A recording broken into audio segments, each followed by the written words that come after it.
Sometimes the smallest moments change everything. A single piece of paper falling from nervous fingers, a powerful person asking one simple question, and a split-second decision to lie that would either destroy a life or transform it completely. What happens when your deepest secret lands at the feet of the one person who could make or break your future?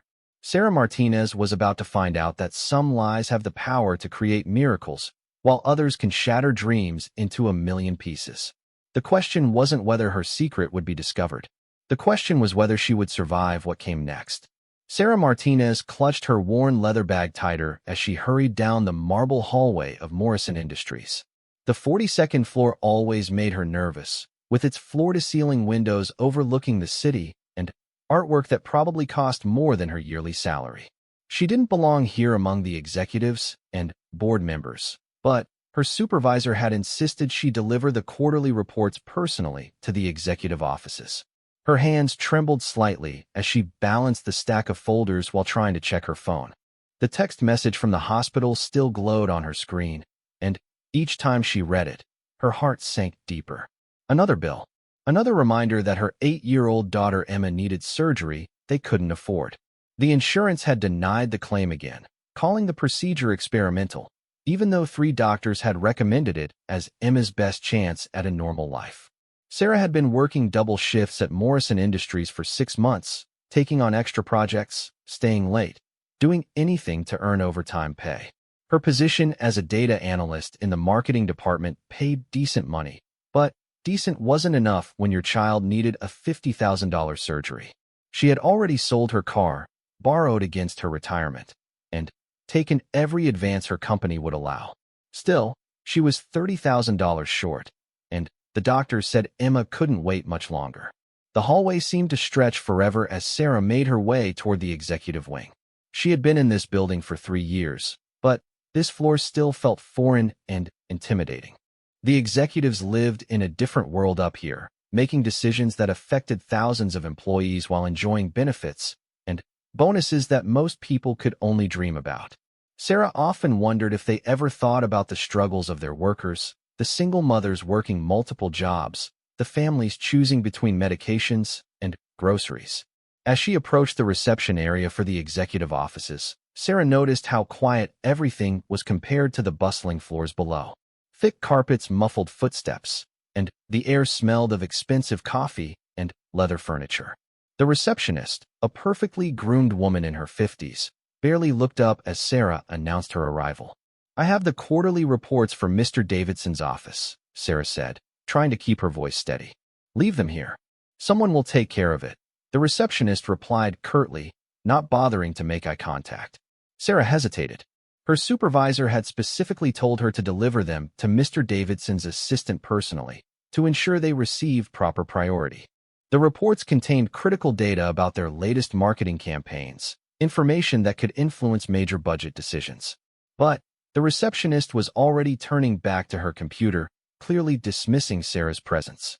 "Actually, I was told to deliver these directly to his office," Sarah said, mustering more confidence than she felt.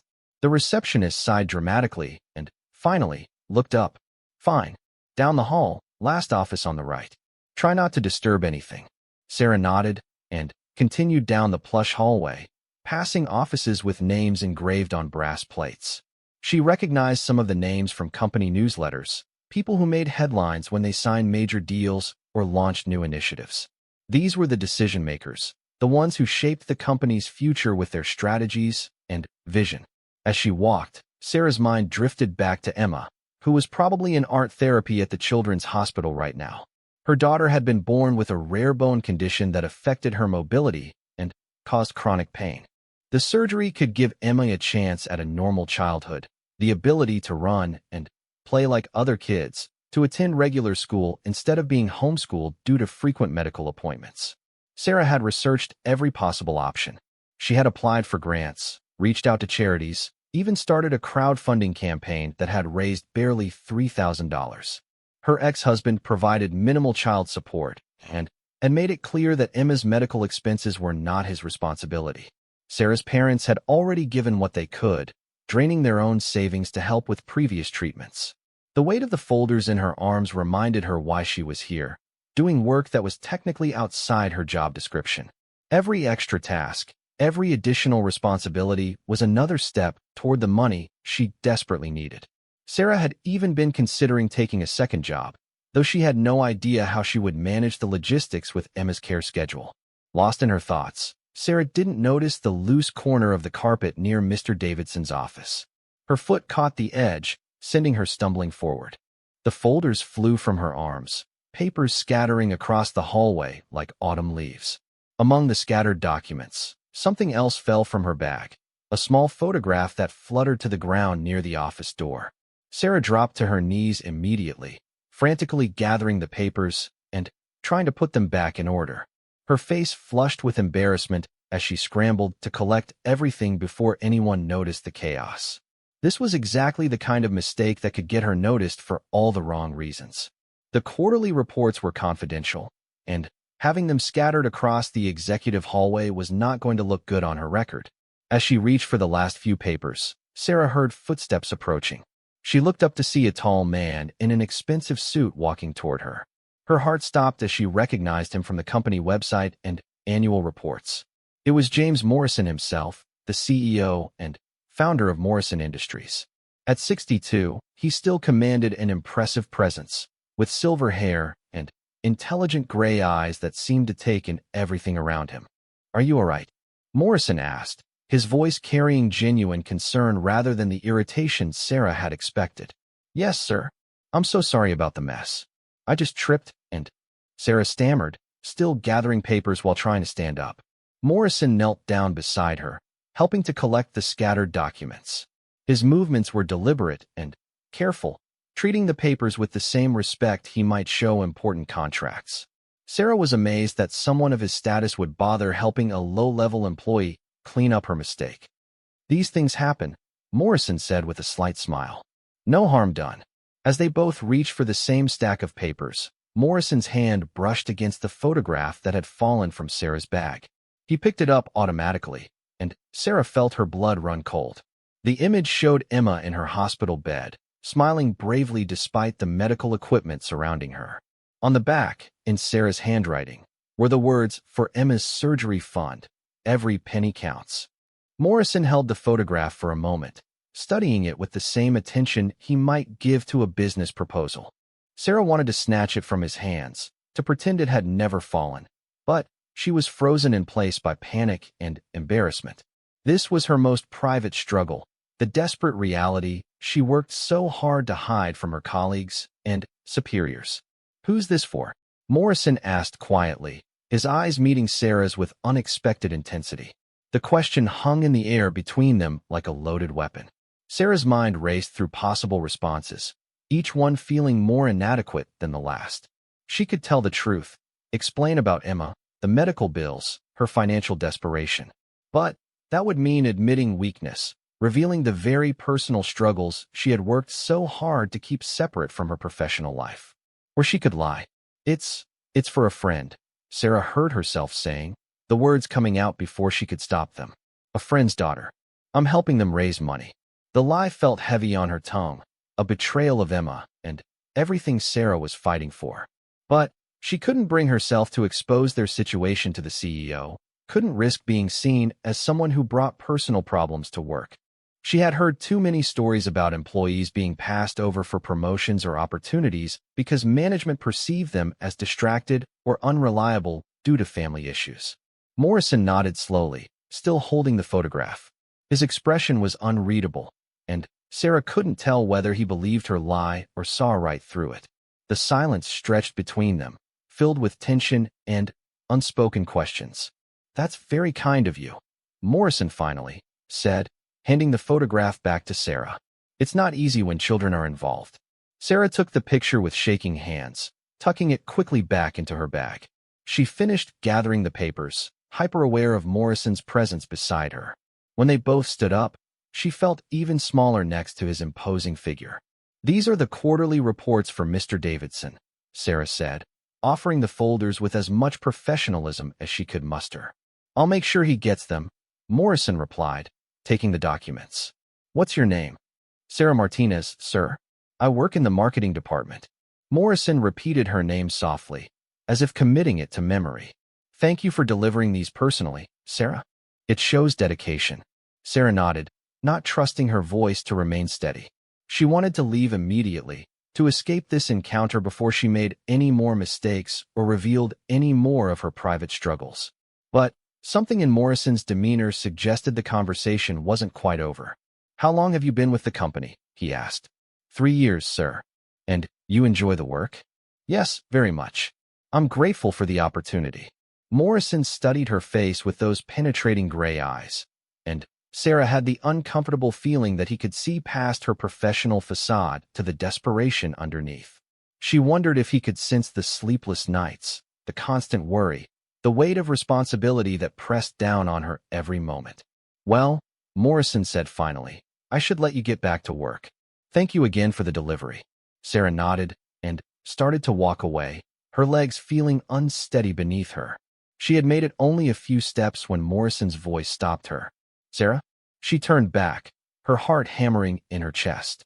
"Sometimes the best help comes from unexpected places," he said cryptically. "Don't be afraid to ask for what you need." Before Sarah could process what he meant or formulate a response, Morrison had turned and walked into his office, closing the door behind him. Sarah stood alone in the hallway, replaying the encounter in her mind and wondering what she had just set in motion. The walk back to her desk felt like a journey through a strange dream. Her coworkers greeted her normally, unaware that their colleague had just lied to the CEO about the most important thing in her life. Sarah sat down at her computer and tried to focus on her regular tasks, but her mind kept drifting back to Morrison's words and the way he had looked at Emma's photograph. James Morrison sat behind his mahogany desk long after Sarah Martinez had left, the quarterly reports forgotten beside him. The photograph she had dropped played over and over in his mind, a young girl in a hospital bed, her smile brave despite the circumstances. The handwriting on the back had been clear: "For Emma's surgery fund. Every penny counts." Yet when he had asked who it was for, Sarah had claimed it was for a friend's daughter. Morrison had built his empire by reading people, by understanding the subtle tells that revealed truth from fiction. Sarah's hesitation, the way her eyes had darted away, the slight tremor in her voice, everything pointed to a lie. But why would someone lie about helping a sick child? Morrison walked to the window overlooking the city skyline, watching the evening traffic begin its slow crawl through downtown streets. 40 years ago, he had been down there among those commuters, taking buses and walking long distances because he couldn't afford a car. He remembered the weight of financial desperation, the way it colored every decision, and made simple problems feel impossible. The memory of his own daughter's illness came flooding back, as vivid now as it had been 25 years ago.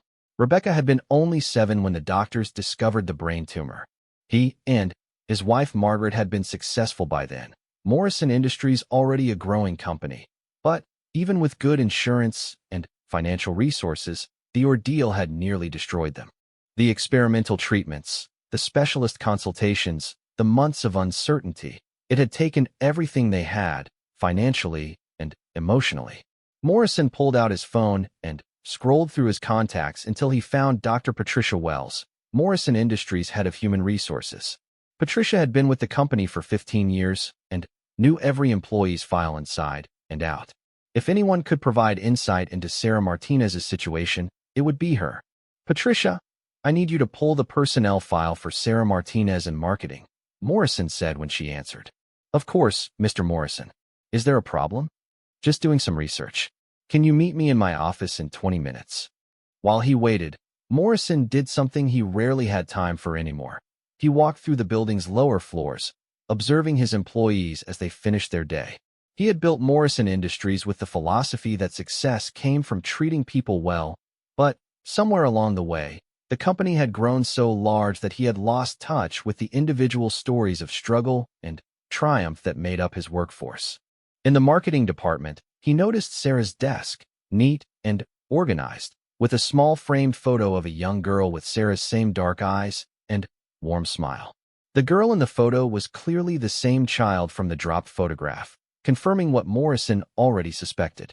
This wasn't about helping a friend. This was about a mother's desperate love for her sick daughter. Patricia arrived precisely on time, carrying a thick folder and her ever-present tablet. She was a woman in her early 50s with sharp intelligence and an encyclopedic knowledge of company policy and employee welfare. Sarah Martinez, Patricia began, settling into the chair across from Morrison's desk. 32 years old, single mother, hired 3 years ago as a data analyst in marketing. Excellent performance reviews, never missed a deadline, often volunteers for overtime assignments. Tell me about her personal situation, Morrison said. Patricia consulted her tablet. She has one daughter, Emma, age 8. Sarah's emergency contact forms list several medical facilities, which suggests ongoing health issues with the child. She's used all her sick days and vacation time, always for family medical leave. She's also taken several unpaid days off for medical appointments. What about her financial situation? That's not something we typically track, but I can tell you she's maximized her healthcare benefits, taken advances on her salary 3 times this year, and participated in our hardship loan program. She also recently increased her life insurance coverage significantly. Morrison leaned back in his chair, pieces of a difficult puzzle coming together. Have we had any reports of her personal situation affecting her work? None whatsoever. If anything, her productivity has increased over the past 6 months. Her supervisor mentioned that she's been taking on additional projects, often staying late to help other departments. What's our current policy on employee assistance for medical emergencies? Patricia consulted her files again. We have a basic employee assistance program that provides counseling and referrals, plus the hardship loan program with a maximum of $5,000. There's also the Employee Benevolent Fund, but that's limited to short-term emergency assistance. Morrison thought about the numbers Patricia had mentioned. $5,000 might help with regular medical bills, but it wouldn't make a meaningful dent in the cost of major surgery. He knew from experience that pediatric medical procedures could easily cost tens of thousands of dollars, especially if they involved specialized treatments or experimental procedures. I want you to research our options for expanding employee medical assistance, Morrison told Patricia. Look into what other companies our size are doing, what's legally permissible, and what might require board approval. Is this related to a specific situation? Potentially. I'll let you know more tomorrow.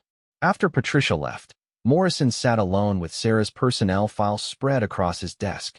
Her performance evaluations painted a picture of a dedicated, intelligent employee who consistently exceeded expectations. Her supervisors praised her attention to detail, her collaborative attitude, and her ability to manage complex projects under tight deadlines. There was no indication that her personal struggles had ever compromised her professional responsibilities. Morrison made another phone call, this time to his longtime friend Dr. Michael Chun, who ran the pediatric wing at City General Hospital. If Sarah's daughter was receiving treatment for a serious condition, Michael might have insights into the situation. Michael, I have a hypothetical question about a child with a serious medical condition whose family is struggling with costs. Unfortunately, that's not hypothetical for us. We see it every day, Dr. Chin replied. What specific situation are you talking about? Morrison described what he knew about Emma Martinez without mentioning names. Dr. Chin listened carefully before responding. If we're talking about a child who needs surgery, but the family can't afford it, there are several possibilities. Sometimes insurance companies deny claims for procedures they consider experimental or elective, even when they're medically necessary. Other times, families make too much money to qualify for assistance programs, but not enough to handle major medical expenses. What happens to children in those situations? The heartbreaking truth? Some families go into crushing debt. Others delay treatment, hoping to find funding, which can sometimes make the condition worse. A few get lucky and find donors or charitable organizations willing to help. But too many children don't get the care they need simply because their families can't pay for it. Morrison thanked his friend and ended the call, but the conversation stayed with him as he drove home to his estate in the suburbs. His house was a sprawling monument to success, filled with art and antiques that represented decades of business achievement. But as he walked through the empty rooms, Margaret had passed away 5 years ago, and Rebecca lived across the country with her own family. Morrison felt the weight of isolation that often came with wealth and power. He thought about Sarah Martinez riding the bus home to her daughter, probably calculating and recalculating their options, probably lying awake at night wondering how to save her child. Morrison remembered those same sleepless nights 25 years ago, the feeling of helplessness that came from facing a problem that money could solve, but money you didn't have. The next morning, Morrison arrived at the office earlier than usual and called an emergency meeting with his senior staff. He had spent most of the night developing a plan, one that would allow him to help Sarah without exposing her lie or creating uncomfortable precedents for other employees. "I want to establish a new charitable foundation," Morrison announced to his surprised executives. The Morrison Family Foundation will focus on providing medical assistance to families dealing with pediatric health crises. His chief financial officer, David Kumar, was the first to speak. "That's a wonderful idea, James, but it's quite a departure from our usual corporate philanthropy. What prompted this decision?" Morrison had prepared for this question.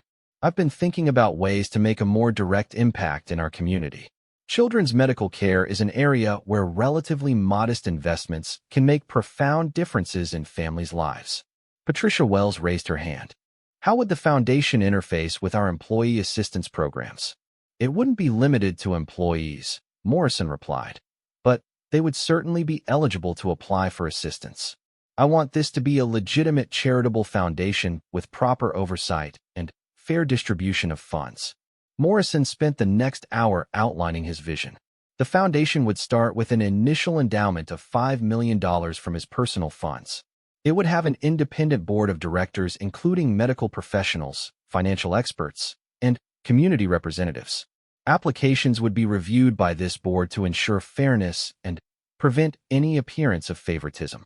The goal is to help families facing catastrophic medical expenses for children under 18, Morrison explained.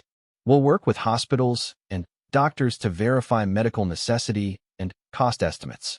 The foundation will pay providers directly to ensure funds go toward medical care." As the meeting concluded, Morrison felt a sense of purpose he hadn't experienced in years. Building Morrison Industries had been about proving himself, about transforming a small family business into a corporate success story. But this foundation would be about something different, using that success to solve problems that really mattered. That afternoon, Morrison made an announcement to the entire company about the new foundation. He carefully avoided mentioning what had inspired the decision, instead framing it as a natural evolution of the company's commitment to community service. The response was overwhelmingly positive, with employees expressing pride in working for a company that would make such a commitment. Sarah Martinez read the announcement at her desk, her hands trembling as she processed the information. A foundation that helped families with children's medical expenses, established by the same CEO who had picked up her daughter's photograph just yesterday. The timing seemed impossible to be coincidental, but she couldn't understand why James Morrison would create an entire charitable foundation based on a brief encounter with an employee he didn't even know. That evening, as Sarah helped Emma with her homework, she tried to focus on their normal routine. Emma was working on a math problem about fractions, and Sarah found herself thinking about how appropriate that was. Their life felt like a complex fraction, Emma's needs in the numerator, their limited resources in the denominator, and the whole equation never quite adding up to what they needed. "Mom, are you okay?" Emma asked, looking up from her worksheet with concern. "I'm fine, sweetheart. Just thinking about work." "Was it a good day or a bad day?" Sarah considered the question carefully.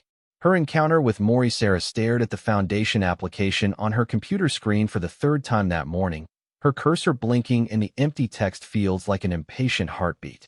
The Morrison Family Foundation's website had gone live just 2 days after the CEO's announcement, complete with application forms, medical verification requirements, and a board of directors that included some of the most respected physicians and community leaders in the city. Everything about the foundation seemed legitimate and professional, but Sarah couldn't shake the feeling that she was walking into a trap of her own making. Applying would require complete honesty about Emma's condition, their financial situation, and their desperate circumstances. It would also mean potentially facing James Morrison again, this time as a supplicant rather than a professional colleague. Emma sat beside her at their small kitchen table, working on a science project about butterflies. She had been fascinated by metamorphosis ever since her art therapy session, and now she was carefully drawing diagrams of chrysalises and emerging butterflies. Her left leg was propped up on a cushioned stool, elevated to help manage the chronic pain that had become their constant companion. "Mom, did you know that butterflies can't fly if their wings don't develop properly?" Emma said, not looking up from her drawing. "The struggle to get out of the chrysalis is what makes their wings strong enough."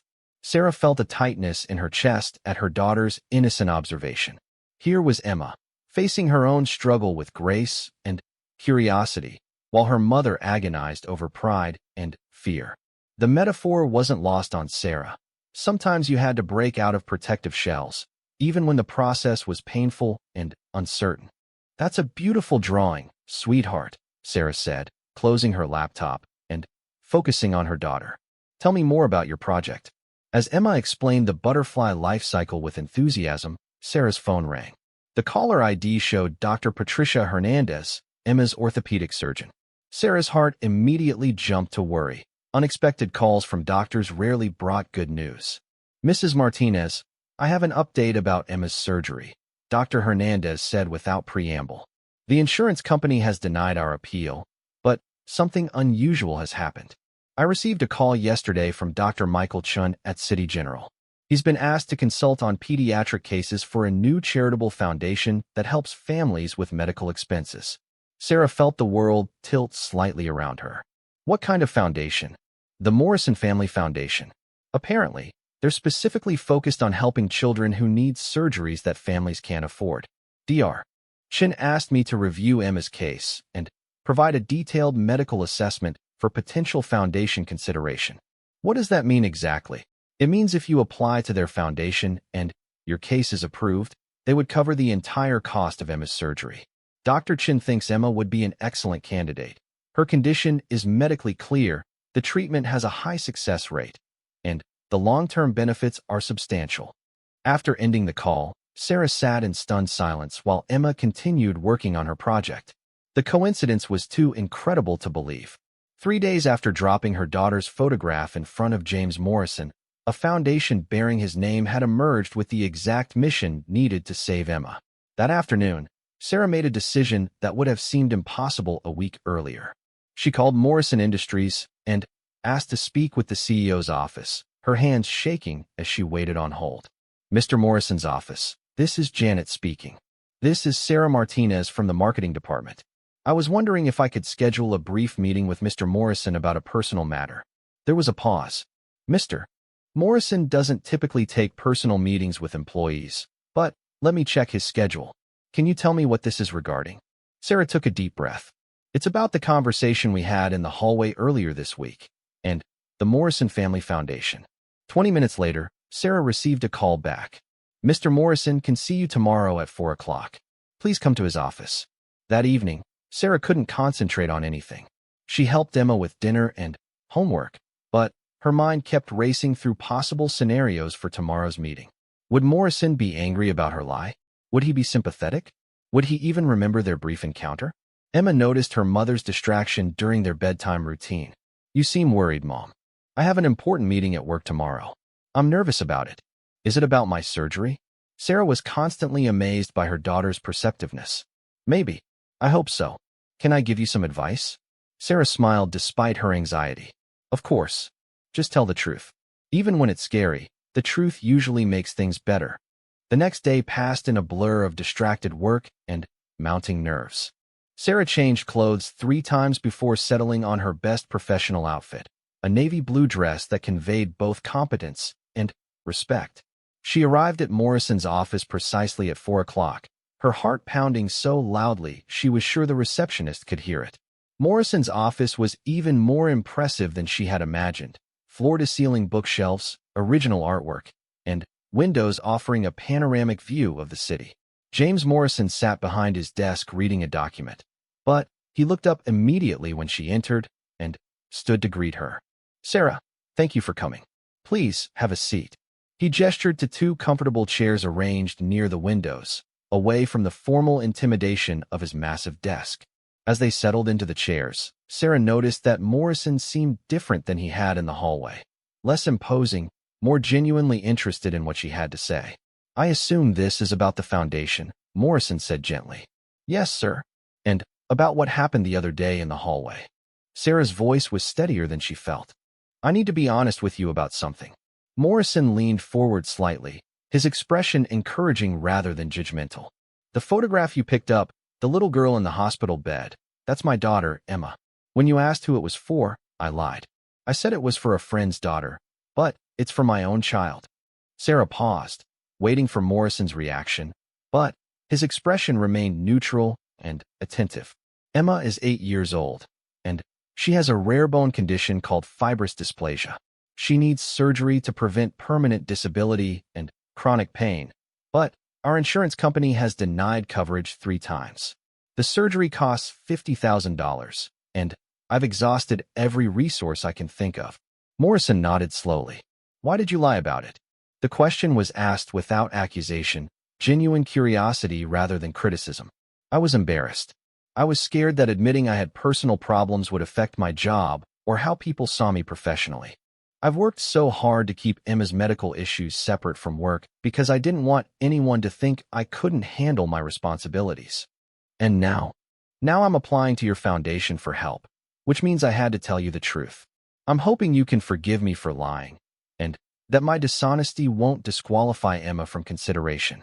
Morrison was quiet for a long moment, looking out the window at the city below.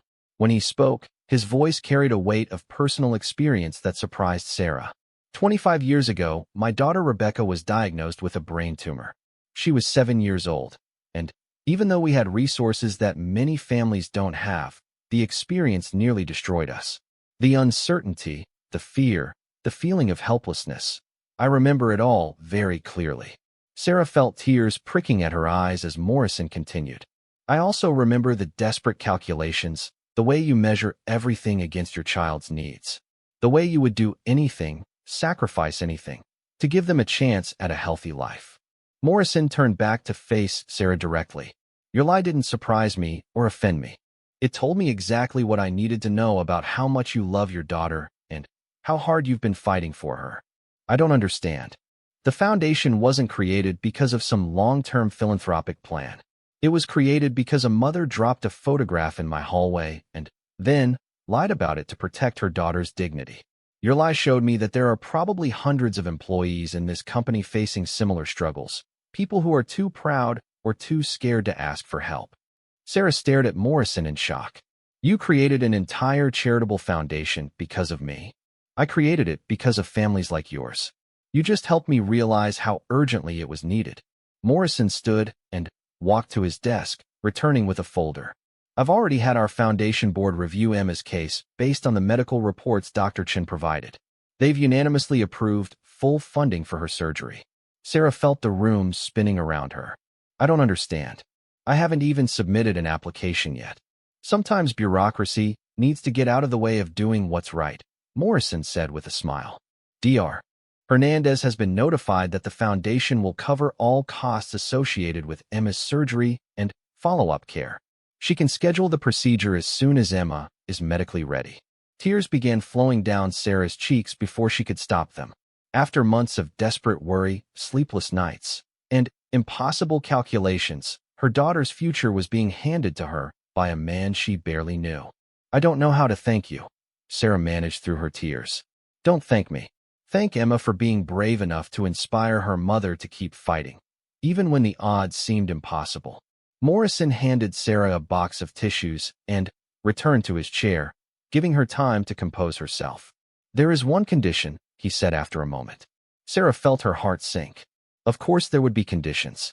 Nothing this miraculous came without strings attached. I want you to consider joining the foundation's board of directors. We need someone who understands what families go through. Someone who can help us identify the people who need help the most. But I lied to you. You protected your daughter's privacy and your own dignity. Those aren't character flaws, they're human instincts. The foundation needs people who understand the real struggles families face, not just the theoretical ones. Sarah looked out Morrison's windows at the city below, thinking about all the families down there facing their own impossible choices and desperate calculations. For the first time in months, she felt something other than fear and worry. She felt hope, not just for Emma, but for other children whose parents were fighting the same battles she had been fighting. I'll need to learn a lot about running a foundation, Sarah said slowly. We'll figure it out together. The important part is that you understand what we're trying to accomplish. As Sarah prepared to leave Morrison's office, she turned back to ask one more question. Why did you really help us? The truth. Morrison considered her question carefully. Because sometimes the universe puts opportunities in front of us to do something meaningful, and we have to be wise enough to recognize them. You dropped that photograph for a reason, Sarah. Maybe it was just clumsiness, or maybe it was meant to land in front of someone who could actually do something about it. That evening, Sarah sat with Emma at their kitchen table once again. But this time her laptop displayed confirmation emails from Dr. Hernandez's office. Emma's surgery was scheduled for the following month, fully funded, and with the best pediatric orthopedic team in the state. So I'm really going to get better? Emma asked, processing the news with typical 8-year-old directness. You're really going to get better, sweetheart. And you don't have to worry about money anymore? Not about this. Mr. Morrison's foundation is going to take care. Oh, the morning of Emma's surgery dawned crisp and clear, with golden autumn lights streaming through the hospital windows. Sarah had barely slept, despite the confidence Dr. Hernandez had expressed about the procedure. 3 weeks had passed since her meeting with Morrison, 3 weeks filled with pre-surgical appointments, medical clearances, and the strange sensation of having her biggest worry suddenly transformed into organized, professional medical care. Emma sat on the pre-surgical bed wearing a child-sized hospital gown covered in cartoon butterflies, her legs swinging freely in a way that might not be possible much longer if they didn't proceed with the surgery. The irony wasn't lost on Sarah that her daughter had chosen butterflies as her favorite subject just as she was about to enter her own transformative process. Mrs. Martinez? A nurse appeared in the doorway with a warm smile. There's someone here who'd like to see Emma before surgery, if that's all right with you. Sarah looked up in surprise. They hadn't been expecting any visitors this early, and her parents wouldn't arrive from their small town until later that afternoon. James Morrison stepped into the room carrying a small wrapped gift and wearing a casual sweater instead of his usual business attire. Sarah felt a flutter of nervousness, wondering what had brought the CEO to the pediatric surgical ward at 7 in the morning. I hope you don't mind the intrusion, Morrison said, his voice gentler than Sarah had ever heard it. I wanted to wish Emma good luck before her big day. Emma studied Morrison with the frank curiosity of childhood. Are you the nice man who's helping pay for my surgery? I'm part of the foundation that's helping, yes. But the real help comes from doctors like Dr. Hernandez, who know how to make you better. Morrison handed Emma the wrapped package. I brought you something for your recovery. Emma tore away the wrapping paper to reveal a beautiful hardbound book titled The Butterfly Garden, Stories of Transformation. The cover showed an illustration of dozens of colorful butterflies emerging from their chrysalises against a backdrop of blooming flowers. It's stories about real butterflies from around the world, Morrison explained. I thought you might like to read about other creatures that had to go through big changes to become who they were meant to be. Emma hugged the book to her chest. Thank you. I love butterflies. Did you know that they have to struggle to get out of their chrysalis? If someone helps them too much, their wings don't get strong enough. Morrison glanced at Sarah with a meaningful look. I didn't know that, but it sounds very wise. Sometimes the struggle is what makes us strong enough for what comes next.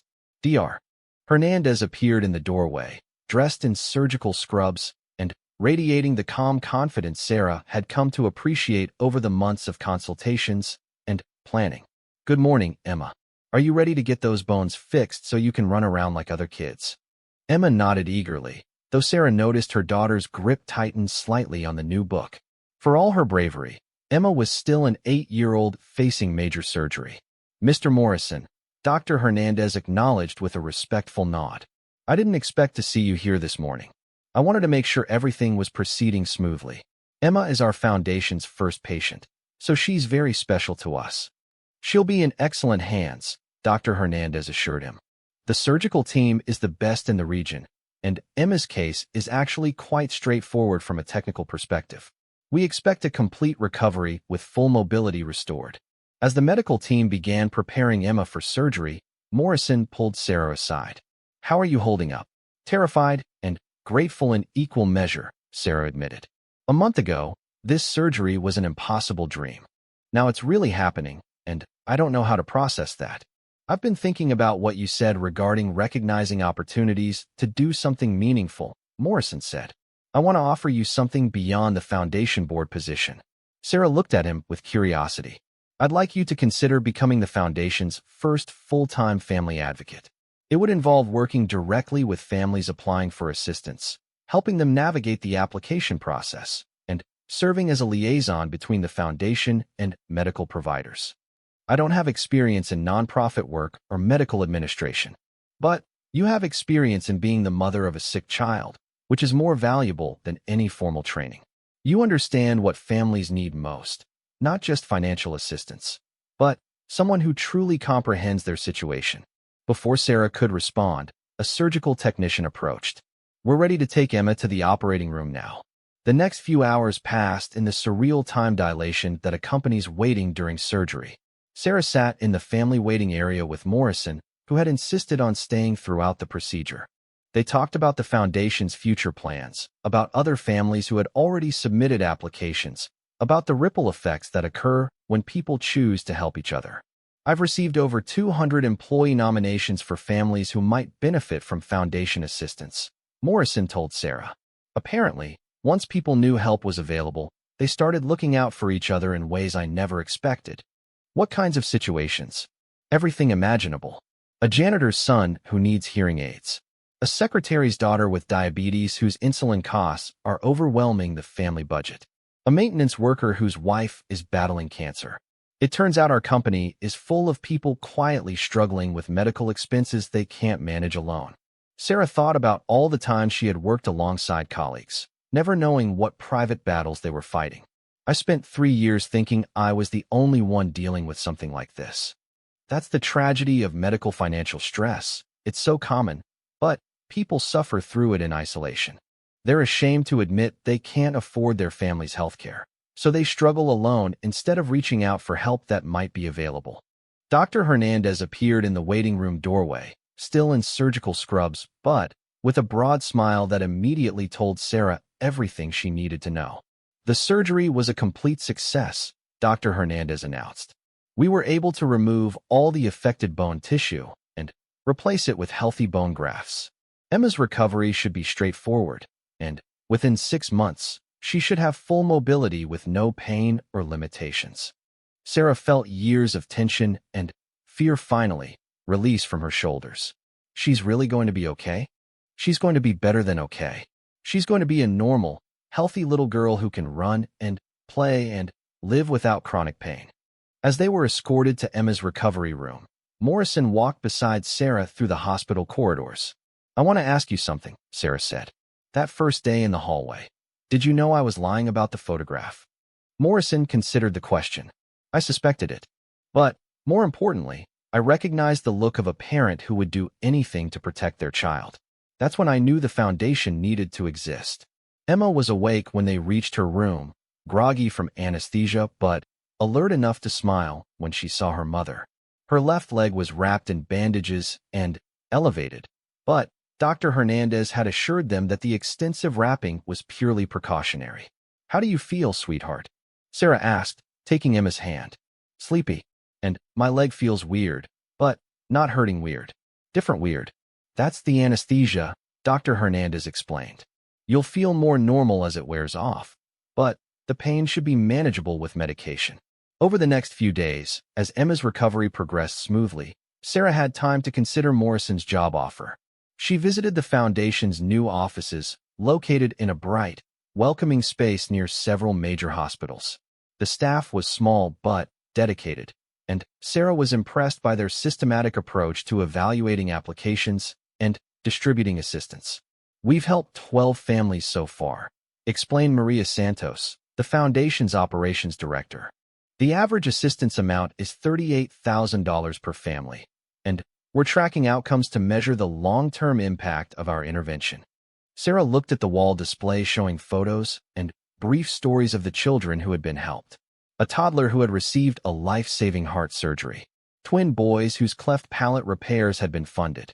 A teenage girl whose scoliosis surgery had prevented permanent spinal deformity. Each photo represented a family whose trajectory had been changed by timely assistance. The most rewarding part, Maria continued, is seeing how the families pay it forward. 3 of our recipients have already started volunteer programs to help other families navigate medical crises. That afternoon, Sarah made her decision. She submitted her resignation from the marketing department and accepted the position as the foundation's family advocate. Her first day would begin after Emma's recovery was complete. Emma's physical therapy sessions became a celebration of gradual progress. Each day brought small improvements. First, sitting up without pain, then standing with assistance, then taking tentative steps with a walker. The physical therapist was amazed by Emma's determination and positive attitude.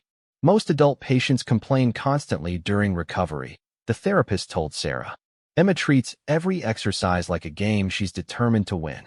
6 weeks after surgery, Emma took her first unassisted steps in over a year. Sarah watched through tears as her daughter walked across the hospital's rehabilitation room, no longer favoring one leg, no longer wincing with each movement. "Look, Mom," Emma called out, her face glowing with triumph. "I'm walking like a real butterfly."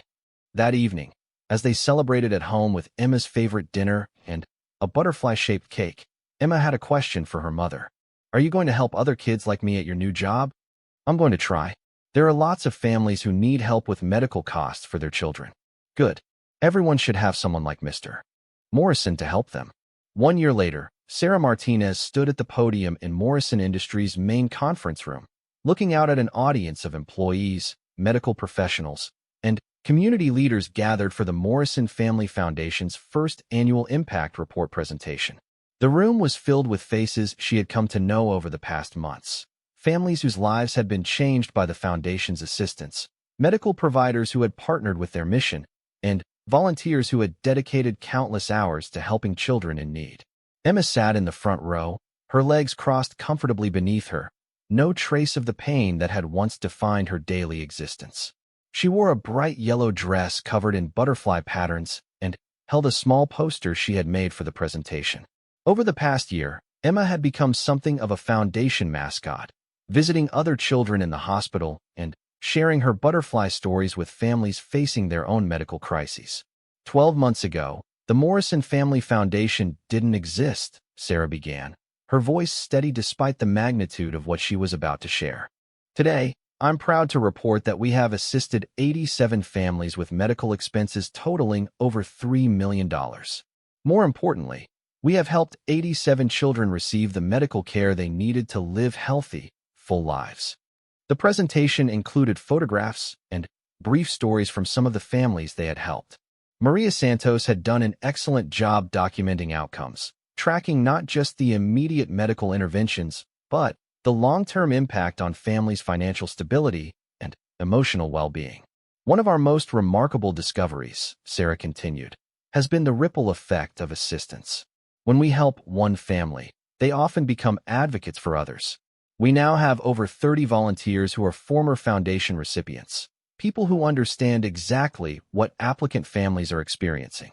James Morrison watched from the back of the room, occasionally nodding as Sarah described programs and initiatives that had evolved far beyond his original vision. The Foundation had grown into something more comprehensive than emergency medical assistance. It had become a community of families supporting each other through healthcare crises. After the formal presentation, the gathering moved to an informal reception where Foundation recipients, volunteers, and supporters could share their stories directly. Sarah found herself in conversation with Dr. Patricia Hernandez, who had become one of the Foundation's most active medical advisors. "I've been practicing pediatric orthopedics for 20 years, Dr. Hernandez told Sarah, "and I've never seen anything like what this Foundation has accomplished. Not just the medical outcomes, but the way it has created connections between families who previously suffered in isolation. That's been the most unexpected benefit," Sarah agreed. "We thought we were just helping with medical bills, but we've actually created a support network that extends far beyond financial assistance." Across the room, Emma was showing her poster to a group of other children whose families had been helped by the Foundation. The poster displayed the life cycle of a butterfly, with each stage labeled with encouraging words: struggle, growth, transformation, and flight. Emma had become something of an expert on metamorphosis, using butterfly stories to help other children understand that difficult medical treatments were temporary phases leading to healthier, happier lives. Morrison approached Sarah during a quiet moment in the reception. Over the past year, their professional relationship had evolved into something resembling friendship, built on their shared commitment to the Foundation's mission. "I have some news that might interest you," Morrison said with a slight smile. "We've received a proposal from the State Hospital Association to expand the Foundation model statewide. They want to partner with us to create regional family advocacy programs." Sarah felt a familiar flutter of excitement mixed with apprehension. What would that involve?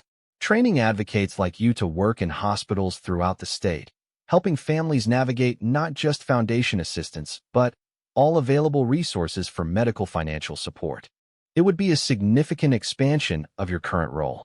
Before Sarah could respond, she was interrupted by a commotion near the reception table. A woman was crying, clutching a letter while surrounded by several other people offering comfort. Sarah excused herself and approached the group.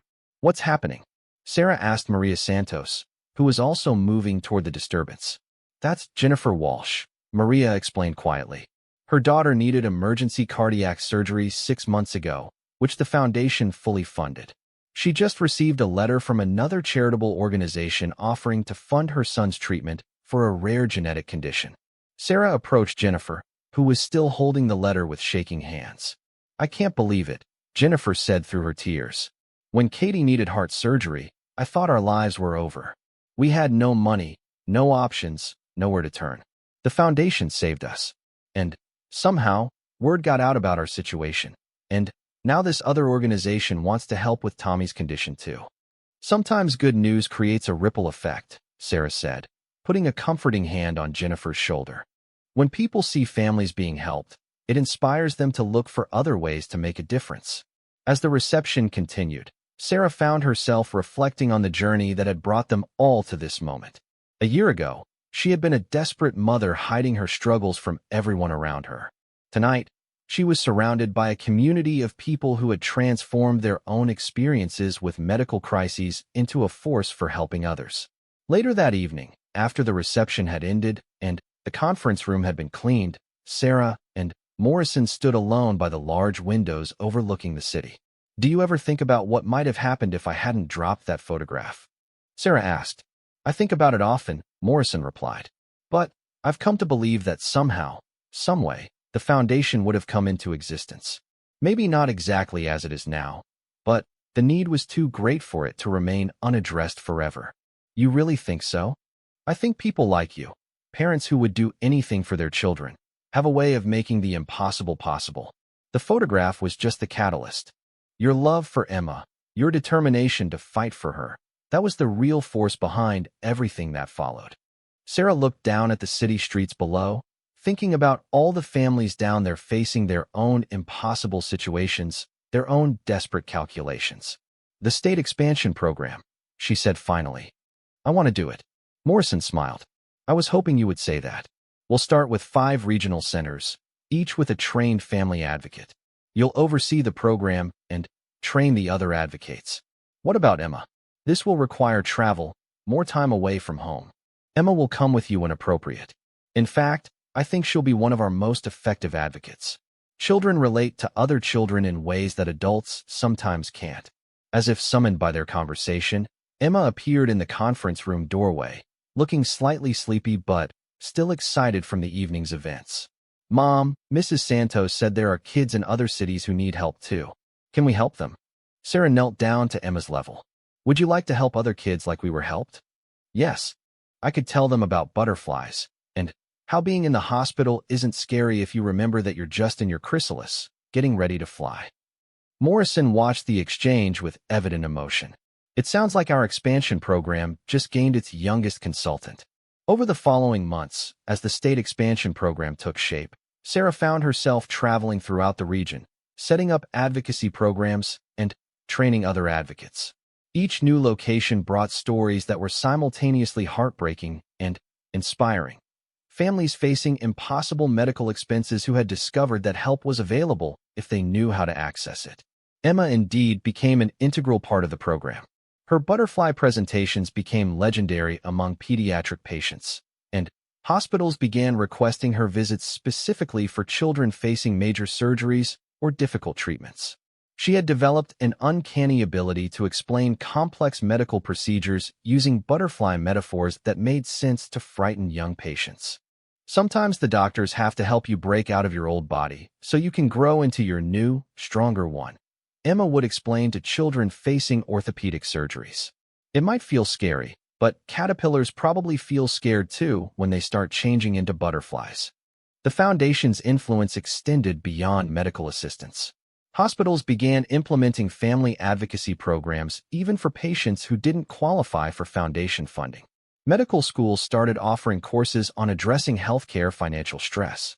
Insurance companies began reviewing their denial processes more carefully after Foundation-funded studies demonstrated the long-term costs of delayed medical care. 2 years after that morning in Morrison's hallway, Sarah received a phone call that brought the story full circle. A young woman named Lisa Chun called the Foundation's main number, sobbing as she tried to explain her situation. "My daughter needs the same surgery Emma Martinez had," Lisa said. "I read about her story online, and I saw that the Foundation helped her family. I don't know where else to turn." Sarah scheduled a meeting with Lisa that afternoon, remembering her own desperation from 2 years earlier. Lisa's situation was remarkably similar. A single mother working multiple jobs to support a daughter with fibrous dysplasia, facing insurance denials, and mounting medical bills. But, unlike Sarah's experience, Lisa wouldn't have to suffer in isolation or lie about her circumstances to protect her dignity. The Foundation now had streamlined application processes, established relationships with medical providers, and a network of advocates who understood exactly what families needed most. "We're going to help your daughter," Sarah assured Lisa during their meeting. "And, more than that, we're going to make sure you have support throughout the entire process. You don't have to face this alone." As Sarah helped Lisa complete the Foundation application, she thought about Morrison's observation that the Foundation would have existed somehow, regardless of her dropped photograph. Maybe that was true, but she was grateful that circumstances had unfolded as they did, bringing her from desperate isolation to meaningful purpose. That evening, as Sarah and Emma reviewed applications for the Foundation's newest regional center, Emma made an observation that captured the essence of what they had all learned. "Mom, remember when you used to worry about everything all by yourself? I remember. Now we worry together, but we also fix things together. That's much better." Sarah looked at her daughter, now 10 years old and completely healthy, volunteering her time to help other families navigate medical crises. Emma had learned that struggles could be transformative, that asking for help was a sign of strength rather than weakness, and that the best way to heal from difficult experiences was to use them to help others. The Foundation had grown into something none of them had originally envisioned, but perhaps it had become exactly what it needed to be: a community built on the understanding that everyone faces impossible situations sometimes, and that the solution is not to suffer alone, but to help each other through them. Sarah's lie in Morrison's hallway had been born from fear and pride, but it had led to a truth much larger than any individual story. Sometimes the most profound changes begin with the smallest moments: a photograph falling to the floor, a powerful person asking a simple question, and the courage to eventually tell the truth, even when it feels impossible. Sarah thought about Morrison's words regarding recognizing opportunities to do something meaningful. Emma's surgery had saved one little girl, but the Foundation would help dozens, maybe hundreds of children over the years to come. The photograph that had fallen in the hallway had become the catalyst for something much larger than either of them had imagined. As Sarah tucked Emma into bed that night, her daughter asked a question that showed how profoundly her world had changed. "Mom, when I'm all better, can I help other kids too? How would you like to help them? I could tell them about butterflies, about how sometimes you have to go through hard things to become who you're supposed to be." Sarah kissed her daughter's forehead, marveling at the wisdom that had emerged from their ordeal. Tomorrow she would start her new job helping families navigate their own medical crises. But tonight, she was simply a mother whose daughter was falling asleep without pain for the first time in years. The lie she had told in Morrison's hallway seemed like something from another lifetime now, a moment of fear and weakness that had somehow become the foundation for something beautiful and lasting. Sometimes, Sarah reflected, The most important truths emerge from the most unexpected places. F everything. Emma nodded thoughtfully. He must be a very kind person. He is. And you know what? He offered me a job helping other families like ours. Are you going to take it?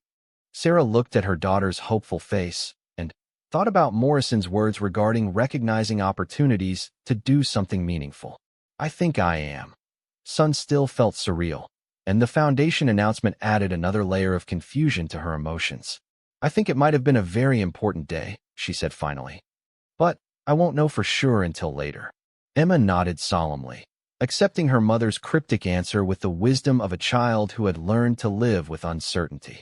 As Sarah tucked her daughter into bed that night, Emma asked her usual question. Will I get to have the surgery soon?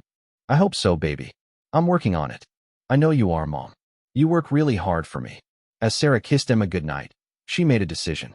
Tomorrow she would apply to the Morrison Family Foundation, even though the idea terrified her.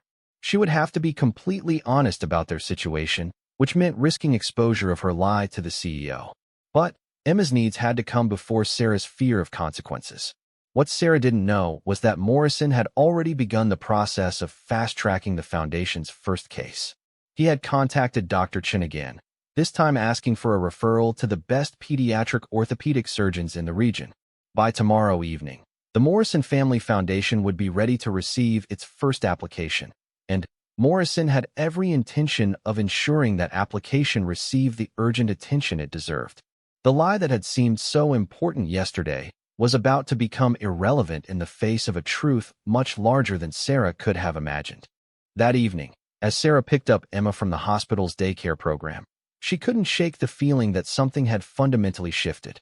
Emma chattered excitedly about her art therapy session, showing off a painting of a butterfly with bright purple wings. The teacher said butterflies have to struggle to get out of their cocoon, Emma explained as they walked to the bus stop. If someone helps them too much, their wings don't get strong enough to fly. Sarah looked down at her daughter's innocent face and felt a pang of guilt about the lie she had told.